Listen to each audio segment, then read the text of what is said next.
¿Qué tal? Buenos días. Continuamos con esta serie de charlas sobre el anticristianismo de Nietzsche y vamos a continuar analizando el libro del anticristo de Nietzsche y contrastándolo con algunas ideas del cristianismo y de la Biblia.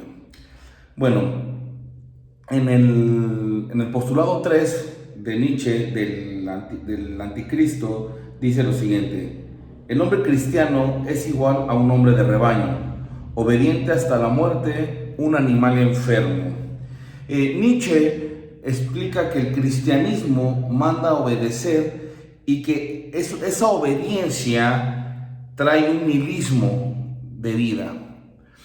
Para Nietzsche, el cristianismo es nihilista. ¿Qué es nihilista? Nihil en latín es nada. Nihilismo es doctrina de la nada. Es decir, que el cristianismo, debido a la obediencia que te impone desde la Biblia, provoca que tu vida sea nada. Es decir, que entres en un nihilismo. Y vamos a leer las ideas de Nietzsche de este tercer idea y vamos a contrastarla con lo que dice la Biblia. Dice que en el cuerpo de hoy no puede componerse con... Nietzsche decía que en su tiempo que el europeo de ahora no podía compararse con el europeo del Renacimiento. Claro, porque para Nietzsche los griegos es la máxima expresión de arte. Entonces, en el Renacimiento, que hubo un descubrimiento de los griegos, para él es el hombre ideal. El hombre ideal para Nietzsche, el Übermensch, o lo más parecido al Übermensch, fue el hombre del Renacimiento. Entonces Nietzsche tiene una exaltación del Renacimiento por parte del hombre. Nietzsche va a decir que el Renacimiento es muy importante porque vuelves a los griegos. Y recordando que los griegos tenían un estilo de vida estético, no veían las divinidades desde lo moral, sino desde lo estético. Y bueno, para eso se componieron todo lo que era la tragedia y la comedia. El cristianismo para Nietzsche hace una guerra con el superhombre, con el Übermensch. Lo hace un hombre malvado, claro, porque va a decir Nietzsche, todo lo que le haga el hombre es pecado. Todo lo que hace el hombre, para Nietzsche y su interpretación del cristianismo en la Biblia, es pecado. Todo es pecado, por lo tanto, el cristianismo hace malvado al hombre. El cristianismo ha estado del lado de todo lo débil, lo humilde y lo fracasado, lo que vimos la sesión pasada. El cristianismo es la religión de la compasión. Nietzsche va a ir en este aforismo, en este tercer aforismo del anticristo, va contra la compasión y contra el concepto de obediencia. Entonces Nietzsche dice que el cristianismo es la religión de la compasión. La compasión es contraria a los sentimientos que dan energía, que fortalecen el estado de ánimo. Para Nietzsche la compasión es lo contrario al poder. Recordamos que para Nietzsche la felicidad es todo lo que hace que el hombre sea poderoso. Entonces la compasión es lo contrario al poder, al sentirse lleno de energía, de fortaleza, de buen ánimo. La compasión es lo contrario. Y Nietzsche va a decir que el sufrimiento se vuelve contagioso gracias a la compasión. Nietzsche dice que el cristianismo, en su necesidad de generar o de producir mártires, exalta el sacrificio, y que la compasión hace que ese sacrificio se expanda, que Nietzsche rechaza todo tipo de sacrificio. El nihilista niega la vida en toda su plenitud. Obviamente para Nietzsche, el cristianismo, al decir, por ejemplo, que es pecado tomar, como algunos lo enseñan, que es pecado mirar cierto tipo de películas, que es pecado ciertas vestimentas, que es pecado, no sé, decir groserías, que es pecado fumar, que es pecado tener más de una mujer, que es pecado mentir. Entonces Nietzsche va a decir que, bueno, como todo es pecado, el cristianismo es nihilista porque le quita la plenitud a la vida. No niega la vida, niega el hombre. Para Nietzsche, el ser humano, cuando es cristiano, niega su naturaleza. Y puede ser porque el cristianismo llama a la naturaleza del hombre una naturaleza caída. Entonces el cristianismo entiende que debe de ceder la naturaleza caída por la naturaleza del nuevo hombre. Entonces la compasión nos arrastra a la nada. De ahí su carácter nihilista, es decir, que el cristiano llega a un punto donde no puede hacer nada y por eso es nihilista. Entonces, para Nietzsche, y eso es muy importante, para Nietzsche el cristianismo es nihilista. Lo más enfermo de la época moderna es la compasión cristiana, va a decir. Entonces, Nietzsche, esta es su tesis del aforismo 3, dice: la vida de obediencia y compasión es contraria a la naturaleza humana, arrastra al hombre a la nada, al nihilismo, es una negación de la vida. Bueno, siempre se nos enseñó, bueno, por lo menos a mí, cuando asistía a la iglesia, me decían que el que ama a Dios obedece sus mandamientos, que el máximo grado de amor para Dios es la obediencia. Y bueno, vamos a ver, una vez que ya leímos a Nietzsche, vamos a contrastarlo con lo que dice la Biblia. En Juan 14:15 dice Jesús: si me amáis, guardáis mis mandamientos. Acá está diciendo, este es lo que utiliza: si amas a Dios, tienes que obedecer. Entonces, automáticamente la enseñanza ortodoxa te sujeta a si amas a Dios, obedece sus mandamientos. Hay una sujeción, el amor está condicionado por la obediencia. Si no obedeces, no amas; si obedeces, amas. En Mateo 9:36 dice que Jesús tuvo compasión de las multitudes porque estaban como ovejas sin pastor. Acá estamos hablando de los dos conceptos, del concepto de obediencia y del concepto de compasión. Jesús tuvo compasión porque la gente estaba desordenada, estaba sin un sentido, sin un camino, sin un guía. Entonces, regresando a Juan 14:15, es interesante cómo dice la Biblia que si me amáis, guardad mis mandamientos. Pero es un gravísimo error interpretar, hacer doctrina desde la lengua vernácula de la Biblia. Vamos al original. Esa palabra, si me amáis, guardad en griego, es la palabra tereo. Y es guardián, velar por, para proteger. Tereo viene de teros, según el diccionario Strong.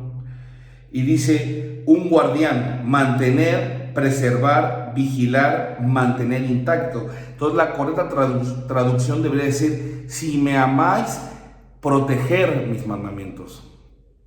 No lo mismo proteger que obedecer. Entonces siempre se nos enseñó que si amas a Dios, debes de obedecer.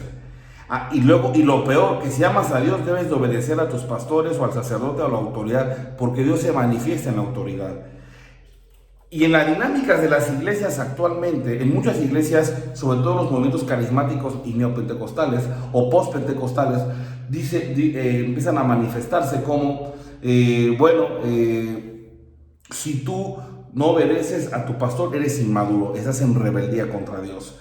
Si tú tienes un pensamiento disidente a lo que enseña el pastor o el sacerdote, estás en desobediencia, eres un rebelde. Si tú tienes una visión o coincide distinta a la visión de la iglesia, a lo que el líder de la iglesia lo tiene, el pastor, estás en otra visión, por lo tanto eres rebelde. Si tú no toleras la disciplina o no toleras las órdenes del pastor, te falta madurez espiritual, eres un bebé espiritual. Por lo tanto, sí hay desde las iglesias, por lo menos de estos movimientos, y más también obviamente desde las pentecostales, metodistas, bautistas, presbiterianas, sí hay una exaltación de la obediencia. O sea, para ellos, alguien maduro espiritual es alguien que obedece. Y no solamente que obedece a Dios, sino que al reflejo de Dios, según ellos, que es la autoridad eclesiástica. Entonces, el amar a Dios y la madurez espiritual está sujeta a la obediencia. Error, porque el original dice: si me amáis, proteger mi mandamiento. Proteger no es lo mismo que obedecer. Ahora, en Mateo 9:36, cuando Jesús dice que tuvo compasión de las multitudes, esa palabra compasión, la palabra griega es esplachnizomai, y que deriva de esplachne, que significa los órganos internos, particularmente las entrañas más nobles, el corazón, los pulmones, el hígado y los riñones, denotar la sede de los afectos. Es decir, compasión desde el original griego de esplachnizomai significa sentir afecto, empatía, desde tus órganos sentir algo. Entonces, La compasión no tiene nada que ver con que hay que estar ayudando, al pobre, hay que hacerse menos para que ellos crezcan, sino tiene que ver con sentir empatía, con desde tus entrañas sentir algo por esa persona, es decir, tener un sentimiento por esa persona. Entonces, compasión es tener un sentimiento. Entonces, vamos a entender que desde el original griego, guardar es proteger y compasión es tener empatía. Entonces, básicamente lo que Jesús está diciendo es que el creyente debe de proteger los mandamientos. ¿Cuáles mandamientos? Porque no podemos interpretarlo como que hay que proteger los 613 mandamientos de la Torá. Y sentir compasión. Y compasión, sentir empatía no es estar juzgando a los demás o ponerse, es más, tiene que ver algo más con ponerse en el lugar del otro. Pero ¿qué mandamiento? Pero antes de entrar a esto, volvamos a Nietzsche. Entonces Nietzsche dice, el cristianismo niega la naturaleza del ser humano, por eso es nihilista.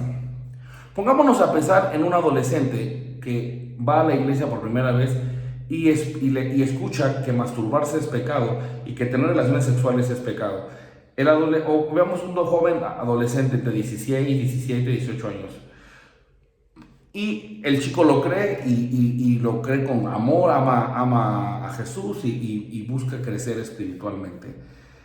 Pero como evita la masturbación, un día tiene una pululación, o pulaciones, pero se llama pulaciones, y esa pulación o poluciones va a ser que eyacule en la noche, va a tener un sueño, los famosos sueños húmedos. Entonces se levanta totalmente desesperado porque eyaculó y le enseñaron que no podía vertir en tierra, usando el ejemplo de Onán, y va con su pastor y le dice que tuvo un sueño donde soñaba que había una mujer atractiva y tenía relaciones con ella y pues, sentía la relación sexual muy real y eyaculé. Y cuando desperté sí había eyaculado, he pecado, ayúdame. Y el pastor le va a decir, bueno, es que fue un espíritu inmundo que se llama un sucubus o incubus, sucubus, que vino y te tomó porque no estás puro mentalmente, porque no te hacen en la oración, porque no has limpiado tu conciencia con la palabra de Dios, no has renovado tu mente con la palabra de Dios y no has buscado al Espíritu Santo. Entonces eso le provoca que se sienta mal, se sienta pecador y se sienta terriblemente que traicionó a Dios. Esto es un gravísimo error porque los testículos se llenan de semen y al ya estar llenos, para que se vaya regulando todo el testosterona y todas estas hormonas, el cerebro provoca esos sueños para que efectivamente salga ese semen. Entonces es algo natural, pero el cristianismo convierte, no todo, no estoy generalizando, pero sí una gran parte, lo convierte en pecado, lo espiritualiza la anatomía y la hace pecaminosa. O supongamos el hombre cuando prohíben beber, y por ejemplo, cuando las personas está acostumbrada quiere beber un vino porque es su aniversario, o quiere tomarse una cerveza por el calor y está con los amigos de la empresa, pero como se lo prohíben, genera lo que Freud decía, que el cristianismo genera represión y eso genera histeria, ¿no? Ya no se utiliza esa palabra en la psicología, sino se generan trastornos religiosos. Entonces, al no poder hacer nada, al cristianismo prohibir todo, o sea, no puedes salir con una chica porque es pecado, no puedes tomarte una cerveza porque es pecado, no puedes ni siquiera ponerte una playera con alguna imagen porque puede ser representante de Satanás. No, hay algunas denominaciones o derivaciones del cristianismo que prohíben el café, prohíben donar sangre, prohíben hacer honores a la bandera, a la patria, hacerte un simple tatuaje. Toda esa prohibición genera cierta represión psicológica y eso después sale en el inconsciente y genera trastornos y genera problemas. En eso Nietzsche tiene toda la razón al decir que el religiosismo cristiano provoca nihilismo. No puedes hacer nada. Yo conocí a una mujer que se bañaba con ropa, con traje de baño, porque tenía miedo o vergüenza de que Dios la vea desnuda. O sea, es una serie de delirios que provoca el prohibicionismo disfrazado de obediencia y de madurez espiritual en las personas. Y Nietzsche tiene razón, porque todo eso lleva al nihilismo. Pero creo que Nietzsche no ha sabido interpretar bien a Jesús, y Jesús vuelve a lo mismo, volvemos, dice: no te amo si obedeces mis mandamientos, porque ya eres salvo. Fíjate, no eres salvo por obediencia, la Biblia dice que eres salvo por fe. Dice: protege mis mandamientos. ¿Cuáles mandamientos? Juan 15:12. Jesús dice: un mandamiento nuevo os doy, que os améis unos a otros como yo los he amado. ¿Cómo amó Jesús? Jesús amó de pura gracia. Es decir, aunque no lo querían, Él murió por la gente que lo entregó, que le escupió, que lo golpeó. Es decir, no esperar nada a cambio, simplemente morir por amor es la gracia. Es decir, el amor de Jesús es el amor de la gracia. Entonces, ¿cuál es el nuevo mandamiento? Ámense con gracia. Ámense, pero no solamente queda en amarse, porque el amor es un concepto tremendamente ambiguo y complejo que puede relativizarse con mucha facilidad, según cada cultura y según cada tradición. No, ámense con gracia, como yo los amé, con gracia, ámense. Entonces, ¿qué hay que guardar? Defender el amor por gracia manifestado en la empatía. Jamás se nos habla de obedecer como robot sin criterio, sin sentimiento. Obedece como un robot a tu pastor, obedece como un robot a Dios y no sientas nada más, obedece. Jamás nos dice eso. Se nos habla de amar, de proteger los mandamientos de la gracia, proteger la gracia. Y eso es otro tema, pero la interpretación manda en las religiones, y Jesús interpretaba con los ojos de la gracia. La obediencia la obediencia es sumamente imperativa, es cultural. Por ejemplo, los hijos tienen que obedecer a los padres, los alumnos a los maestros, los ciudadanos a los gobernantes. O sea, la obediencia es bastante cultural. Pero lo que está diciendo Jesús es: protege mis mandamientos, porque efectivamente hay mucha gente que enseña que si no obedeces como un robot, o sea, dice casi limpia tu conciencia, no pienses, suspende tu juicio de pensamiento para que no peques y así estés con Dios, es un gravísimo error. La obediencia absoluta a la Biblia es negación de la vida del hombre. Y voy a tomar la tesis de Nietzsche: la obediencia, y esto es otro tema que luego puedo explicar, la Biblia no es absoluta. Y si la absolutiza cualquier predicador, la Biblia tiene contradicciones que son inconciliables. Y solamente la desabsolutización de la Biblia puede generar una fe y una doctrina tranquila y equilibrada. Pero escúchame bien, la obediencia absoluta a la Biblia es nihilismo, es negación de la vida del hombre. La bibliolatría, que yo le llamo, ¿qué es la bibliolatría? La exaltación de la Biblia sobre el ser humano y sobre Dios mismo. Eso es lo que han caído los judíos. Los judíos ponen encima de Hashem el Talmud. Entonces, igual, la bibliolatría es poner la Biblia por encima de la gente y de Dios. Entonces, la bibliolatría es nihilismo. Acá, palomita para Nietzsche. Y la interpretación es cultural, no racional, es cultural. El amor y la gracia son sobreculturales. Acá cierro por esto. La interpretación es cultural, la bibliolatría es nihilismo, pero el amor y la gracia que Jesús nos enseñó son sobreculturales, están por encima de la cultura, porque tú vas a amar con gracia, sea en una cultura china, sea en mexicana, sea argentina, sea estadounidense, sea europea o sea africana. La gracia es la gracia. Entonces, Jesús nos está diciendo: el mandamiento que yo les doy, que deben de proteger, es ser empáticos por medio de amarse por la gracia, independientemente de sus culturas y las interpretaciones y la bibliolatría. Palomita para Nietzsche: todo exceso y absolutismo de la Biblia es nihilismo. Gracias, excelente día.